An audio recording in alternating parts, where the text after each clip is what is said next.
Kien hemm ftehim ċar bejn iż-żewġ partiti politiċi dwar x'għandha tkun is-soluzzjoni biex iż-żgħażagħ kollha ta' 18-il sena jivvotaw fir-referendum. Il-ftehim kien jgħid li l-President jifferma r-ritt sa 15 wara l-approvazzjoni tal-mozzjoni fil-Parlament u jippubblikah fil-18 ta' April wara li jkun ħareġ ir-reġistru elettorali ġdid. Joseph Muscat qal li tant kien hemm ftehim li l-ġimgħa li għaddiet saret laqgħa tal-Kummissjoni Elettorali u l-Professur Ian Refalo konferma li ż-żewġ partiti jistgħu jmexxu b'dan il-mod.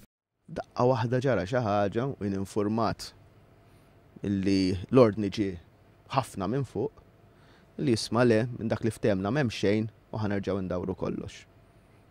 Il-Gvern mexxa b'dan il-mod u ċaħħad 2800 żagħżugħ u żagħżugħa milli jkunu jistgħu jivvotaw fil-referendum dwar divorzju responsabbli.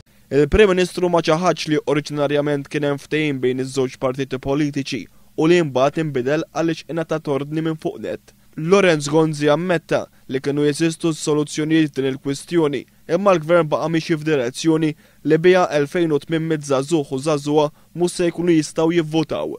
Għal dan il-Prim Ministru waħħal fil-Partit Laburista. Joseph Muscat qal li l-Partit Nazzjonalista bil-ksur tal-ftehim għamel logħba politika prevedibbli minn partit tal-bieraħ. U li huwa ċaru tont jekk qatt kelli bżonn konferma li ma kelli bżonn huwa li l-Partit Nazzjonalista ma tistax tafdaħ.